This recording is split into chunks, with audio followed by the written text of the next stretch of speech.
anos, o mês de dezembro inicia com campanhas em todo o mundo de conscientização contra a AIDS. Dia Mundial de Combate à AIDS, 1º de dezembro.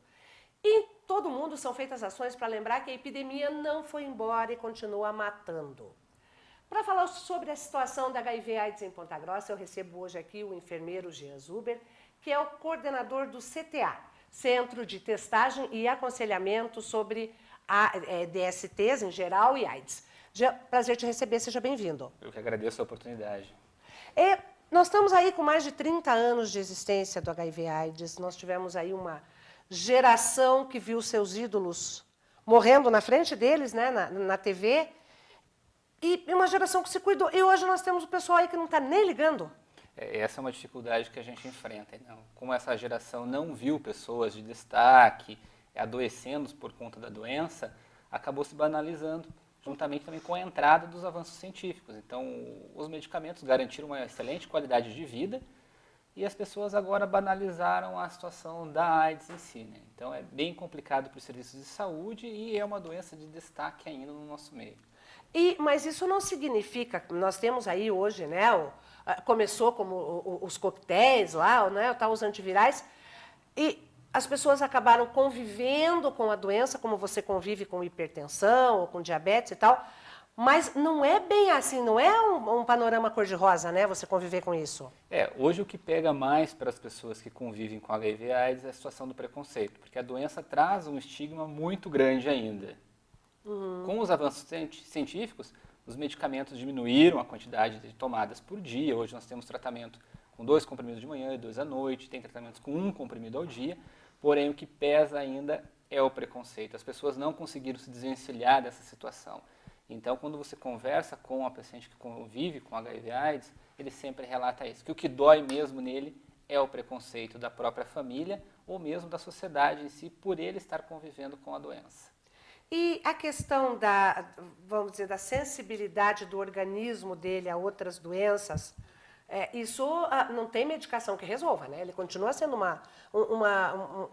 um cidadão imunodeprimido, né? Exatamente. Então, os medicamentos beneficiaram muito, mas aí vai de pessoa para pessoa a adaptação ao retroviral. Então, tem pessoas que conseguem se adaptar excelentemente, estão bem tranquilas com o tratamento, como tem outras que não conseguem. E aí o sistema imunológico vai ficando cada vez mais deprimido e fica suscetível a outras doenças. Sem contar que muitos acabam fazendo o diagnóstico ainda tardio. Como você colocou, faz 30 anos a epidemia, mas o diagnóstico tardio também representa uma grande fatia deste problema. E nós temos aí, né, para o pessoal entender, que nós temos uma geração jovem que como diz você, não conviveu com isso, com aquele estigma que existia no começo, até um termo que era usado, né, os aidéticos, né, que era aquela característica das pessoas extremamente magras, com uma aparência doente e tal. E hoje, a pessoa que é soropositiva, a pessoa que tem o vírus, muitas vezes ninguém sabe, né? Exatamente. Então, por conta do medicamento, né? Então, a melhoria do medicamento fez com que essa fisionomia, né, característica da época não se representasse mais. Então, antigamente, a pessoa olhava a outra emagrecida, completamente doente, já rotulava ele com uma pessoa que vive com HIV/AIDS. Né? Chamava de aidético, né? Uma coisa assim, pejorativa, pesada. Exatamente, né? Muito pesada. Então, isso a gente conseguiu trabalhar ao longo dos anos e hoje, como que a gente se refere? Pessoa que convive com HIV/AIDS, né? Então, isso melhorou muito essa situação. E hoje nós não temos. Então, são pessoas com fisionomia normal, por conta dos avanços do medicamento. Então, ela já não tem mais esse emagrecimento, essa fisionomia já com aparecimento de proeminências ósseas, como era no passado. Agora, se por um lado isso trouxe benefícios, né, inquestionáveis, claro, você ter a oportunidade das pessoas estarem com qualidade de vida, por outro lado, é uma faca de 2 gumes, porque não se mudou o jeito de contrair a doença, né? E as pessoas continuam contraindo. Este é uma situação aí extremamente complicada, né? Então, você trata, você oferece a qualidade de vida, você consegue ter grandes ganhos. Mas a contrapartida, que seria a prevenção, as pessoas ainda deixam de lado. Então, mais de 30 anos, falando do uso do preservativo, 42% das pessoas não utilizam preservativo. E é a principal via de transmissão do HIV, né? Então, para nós, assim, a gente fica repetitivo. Use preservativo, mas as pessoas acabam não aderindo. Será que as pessoas acham assim, não vai acontecer comigo? Ou se acontecer, está tudo bem, eu tenho tratamento? Muitas acho que acabam nem pensando na situação da doença, né? Então nem lembram dela muitas vezes. E aí esse pensamento de não vai acontecer comigo, tem uma parte que ainda procede dessa forma. Mas é que hoje você trabalhar o uso do preservativo nos casais é muito complicado, porque normalmente o homem não aceita isso. Então a negociação do preservativo um casal, entre esposa, namorado, é mais complicado. Então, muitas vezes a mulher não consegue negociar isso com o parceiro e acaba cedendo à relação desprotegida. E aí tem a situação dos casais homoafetivos, que é um público que também tem um grande risco de contrair HIV. Então, nós sempre incentivamos para que esses casais também utilizem o preservativo em todas as relações. É porque no início, né, o HIV/AIDS, ele se restringia à comunidade homossexual masculina, né? Exatamente.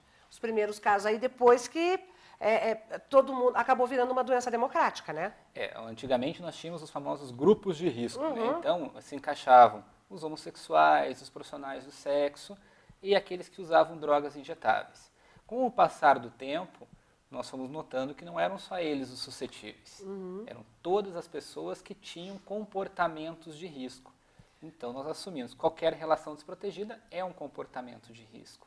Então, quem procura os profissionais do sexo e acaba pagando para retirar o preservativo, está assumindo um grande risco de contrair HIV.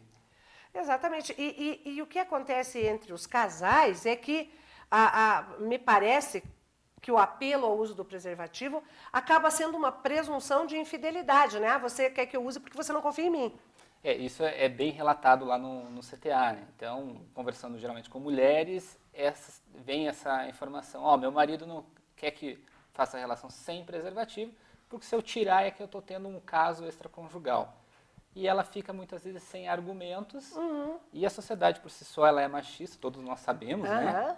E ela acaba cedendo a esse apelo masculino do homem lá, e tem relação e muitas vezes se colocando na condição de risco, né?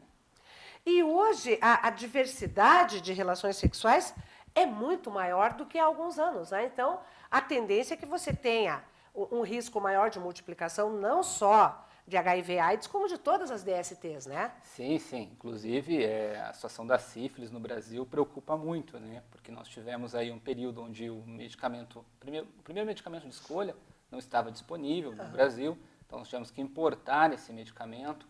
E a doença acabou surgindo aí, voltando, na verdade, com toda a força. E o problema da sífilis é as reinfecções. Então, eu posso tratar a pessoa, mas se eu não tratar o parceiro, ela reinfecta de volta e o ciclo continua, né? Então, isso é um problema também com o restante das DSTs, né? E o uso do preservativo elimina todas essas possibilidades de contaminação. E o preservativo é distribuído gratuitamente na rede de saúde pública, né? Sim, sim. Todas as unidades de saúde de Ponta Grossa possuem o material, o preservativo. Não há limite para a retirada, então muitas vezes a pessoa fala, eu vou lá e só vou conseguir tirar um. Na verdade, as equipes não impõem nada, é livre demanda, pode repegar quantos preservativos quiser. Lá no nosso serviço também tem pessoas que buscam preservativo de caixas, porque trabalham com o sexo e tudo mais, então nós não questionamos. Perguntam, nós distribuímos porque é a orientação do governo federal, né? E diga-se de passagem que esses serviços de saúde não estão lá para julgar o comportamento das pessoas, e sim para prevenir, né? É uma questão de prevenção de saúde. Exatamente. Então, a principal função deles é auxiliar nas situações de saúde. Então, esse julgamento não deve ocorrer. Então, solicitou o preservativo, a equipe entrega, sem mais perguntas, né? E como é que está o panorama de casos de HIV/AIDS em Ponta Grossa? Como é que nós estamos aí? Quantas pessoas nós temos em tratamento, novos casos, maior incidência? Então, em Ponta Grossa, em tratamento, nós temos aproximadamente 990 pacientes, né? Eu falo aproximadamente porque esse público é muito flutuante. Inclusive, nós temos pessoas que vêm de outras cidades tratar em Ponta Grossa, porque não querem se expor nos seus municípios. Então, o SUS garante esse fluxo e a retirada dos medicamentos nessas farmácias especializadas. Então, 990 pacientes, nós temos aí o público que é mais acometido com a AIDS, é dos 30 aos 49 anos. É o público que mais nos procura para a testagem, consequentemente, é a maior incidência. e na grande maioria são homens, né? São do sexo masculino. Mas nesses números, uma coisa que é bem importante para nós e que nós já estamos evidenciando há algum tempo é a crescente de casos de AIDS dos 15 aos 24 anos de idade. Nossa, meu Deus, que absurdo, né? É uma geração que você imagina que nasceu com essa cultura do preservativo já pronta na cabeça. Exatamente. E assim, para que essa pessoa com 15 anos esteja num quadro de AIDS, ela precisa ter contaminado um tempo antes. Então, com 13 anos, ela deve ter tido uma relação desprotegida, às vezes até com 12 anos de idade. Nossa. Aí você informar um jovem, adolescente, em idade escolar, que ele está convivendo com HIV, é bem complicado. E, infelizmente, nós temos feito vários diagnósticos nessa faixa etária. Então, recentemente, meninas de 16 anos, de 14 anos de idade com HIV. É muito precoce e isso é um custo de saúde muito alto para a pessoa e para o próprio sistema, né? Exatamente. Então, para nós prevenirmos, sempre compensa mais, né? O custo é muito mais baixo. Então, um preservativo para o Ministério da Saúde custa 9 centavos. Em comparação com o medicamento, que cada período de 30 dias custa mais de R$3.000. Então, aí se você for somando, realmente ele é um problema de saúde pública. Com a adoção do preservativo, não precisaríamos gastar tanto e esse dinheiro estaria vinculado a outras áreas de assistência, né? E o que falta, Diego? O que será que precisa para colocar na cabeça desse pessoal, em especial desse jovem, que quer dizer, ele tem esse diagnóstico aí com 15 anos de idade, é óbvio que mesmo que ele tenha o controle, que ele possa conviver, isso vai comprometer muito a qualidade de vida dele e provavelmente encurtar a vida dele, né? Exatamente. Então, principal abordagem, eu acho que isso tem que começar em casa. E falar de sexo em casa é um tabu. Alguns pais têm uma resistência muito grande em tratar. Então, falar de sexo não quer dizer que esteja se fazendo sexo. E é muito melhor você orientar o seu filho em casa quanto ao uso do preservativo do que aos 15 anos ele chegue com um diagnóstico positivo para HIV. Então, acho que tudo começa lá. Aí, um outro elo importante é a escola. Então, as atividades escolares, começar a falar sobre isso nas escolas é extremamente importante. Não dá para deixar para falar sobre preservativo quando ele tiver 20 anos de idade, que é o que normalmente acontece. Então, o jovem, né, acaba sendo pego tardiamente, e daí você introduzir a prática do preservativo é muito mais difícil. Então, tem que começar o quanto antes. Quer dizer, parar com essa hipocrisia de que a iniciação sexual está cada vez mais precoce, mas se falar e se orientar sobre o tema, continua sendo coisa lá para frente. Exatamente. Então, antigamente falar sobre ciclo menstrual com mulheres, né, jovens, era um tabu muito grande, elas só iam ter a menarca, a primeira menstruação, próximo dos 15, 16 anos. Hoje nós temos crianças de 9 anos tendo a menarca. Exatamente. Então, essas situações precisam ser antecipadas também para que possa melhorar a vida dessa pessoa e diminuir os riscos que ela vai ter no futuro. E, pessoal, que tem alguma dúvida, porque um outro grande avanço é a questão da testagem, né? Sim. Porque hoje é na hora, né? Como é que funciona? A pessoa está com alguma dúvida, com alguma preocupação? Então, toda pessoa que sentir a vontade de realizar o teste, ela pode procurar qualquer unidade de saúde. Então, todas as unidades do município possuem o teste rápido. É preciso conversar com as equipes de saúde para ver o melhor momento, porque lá funcionam outros programas junto, né? Então, identifica essa necessidade, leva um documento com foto para poder fazer a emissão do laudo e o teste demora em torno de 10 a 15 minutos. Então, tem uma conversa, que é o aconselhamento, esclarece as dúvidas e é feita a coleta de sangue da polpa digital da ponta do dedo, como se fosse um exame de HGT, de glicemia. Coloca nas plataformas de testagem, de 10 a 15 minutos você já tem o resultado. E também tem o CTA, que fica ao lado do antigo Hospital 26 de Outubro. Né? Então lá funcionam todos os dias, né? Das 7h30 da manhã até as 16 da tarde, com demanda livre. Né? E aí, fez o teste, deu negativo, tranquilo, vá cuidar da vida e não transe mais sem preservativo, né? Agora, deu positivo, qual é o procedimento? Então, quando o resultado ele é positivo, cada pessoa que nos procura tem uma reação diferente. Então, é preciso administrar isso e tentar dar menos impacto possível para a vida desta pessoa. Então, o serviço conta com o apoio de uma psicóloga no local, né? Então, é marcado a avaliação com ela, conta com a equipe médica também. Então, identificou a infecção pelo HIV, já marca-se os primeiros exames, que se chama CD4 e carga viral. Então, são exames para verificar a imunidade da pessoa e qual é a porcentagem de replicação viral no organismo. A partir desses resultados, marca-se a consulta médica e aí a conduta dos medicamentos fica por cargo desse profissional. Então, aí esse pessoal começa o tratamento e vocês têm esse acompanhamento. Sim, sim. Então, a partir de 2013, toda pessoa com diagnóstico de HIV tem o direito de receber o retroviral. Antes disso, a pessoa precisa estar num quadro de AIDS, que é o quê? Quando o sistema imunológico estava bem comprometido. Então, agora, nós antecipamos essa entrada do medicamento. Então, todos os que estão com HIV podem já fazer o uso do retroviral. E nós temos registrado aí já mais ou menos quantos novos casos por ano, em média? Então, em Ponta Grossa, nós estamos com os números estáveis aí dos 3 últimos anos. Então, quando nós ofertamos mais testes, mais casos a gente descobre, né? Então, em média de 60 novos casos por ano que a gente vem descobrindo. Este ano de 2016, a gente não concluiu ainda, mas já estamos com mais de 31 mil testes realizados. Então, aí mostra que os dados têm ficado estáveis, embora a gente tenha aumentado a oferta. E a tendência é ofertar cada vez mais para pegar essas pessoas que, porventura, ainda não saibam que estão convivendo com HIV. E as pessoas estão mais abertas ao teste, porque antes tinha muito daquela, eu não vou testar porque eu não quero saber.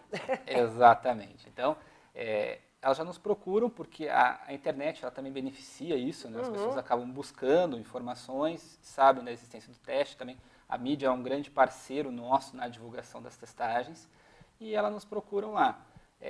Sempre com receio, né? Porque em algum momento acabou se expondo e aquele medo sempre fica inconsciente, fica guardado lá. Né? E é bom lembrar que o teu medo não vai mudar o resultado, né?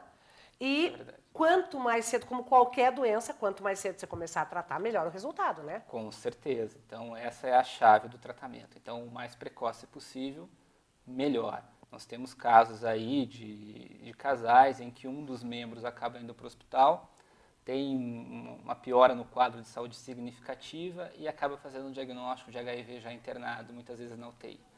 Aí vem a parceira para testar. Então, às vezes, perde muito seu tempo de tratamento por conta da demora do diagnóstico. Então, quer dizer, e aí fica, então, essa dica, esse recado para o pessoal aí que dezembro tem esse apelo especial, mas todos os dias do ano, de que AIDS só pega quem quer, né? Se você se proteger, não tem como contrair o HIV. Então, usar preservativo é a chave da saúde. E não tenha medo do teste. Não tenha medo, exatamente. Tá certo, Jean, muito obrigada e parabéns pelo trabalho que vocês fazem lá de apoio a esse pessoal que está doente e que merece respeito e tratamento, né? Eu que agradeço a oportunidade de trazer o serviço até vocês. Tá joia, obrigada. No próximo bloco, a gente vai ver como é que vai ficar a programação natalina aqui em Ponta Grossa. Um instante só e eu já volto. Não saia daí. Oh, baby.